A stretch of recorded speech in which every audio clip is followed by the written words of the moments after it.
Poverty was not just a condition, it was a shadow that swallowed the whole family. It was the first thought in the morning and the last thought before sleep. Chika grew up in a home where survival was a daily battle. Her father, once a hopeful mechanic, had long abandoned his tools when customers stopped coming in. Her mother sold puff-puff by the roadside, her hands always covered in flour, her eyes always tired. The one-room apartment they lived in with Chika's two younger brothers was more than a cage than a home. Its cracked walls whispers every secret of their struggles to the neighbors. Sometimes, Chika woke up in the middle of the night to the sound of her praying mother, whispering desperate words into the darkness as if God himself was their last landlord who could decide if they stay or they were thrown out.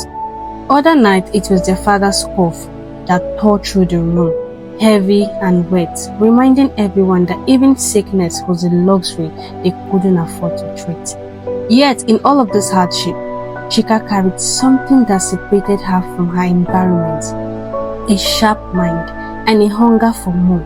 She would sit under the flickering yellow light bulb, books spread before her on the uneven floor, blocking out the noise of quarreling neighbors and restless children. She studied even when her stomach ached with hunger, and even when her mother begged her to sleep. One day, it will all pay off, she would always whisper to herself, like a spell she had to keep casting to survive. Admission into the university came in like a miracle, wrapped in a paper.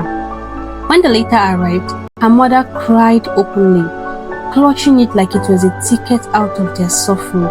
Chika, you will not end up like me. God has remembered us. Her father only nodded, pride briefly lighting up his tired eyes. The whole street celebrated her, for she was the first from the row of crumbling houses to make it into a university. But behind those smiles was the truth no one spoke. There was no money for tuition, let alone for accommodation, books or feeding. Her mother borrowed from relatives who barely even had anything for themselves. She went from one friend to another, begging, collecting little sums until she could gather enough to send Chika off. When Chika left for Lagos State University, her bag was not filled with clothes or luxury, but with hopes, her mother's prayer, and a plastic container of garri that was supposed to last her until things get better. The university was another world entirely. For the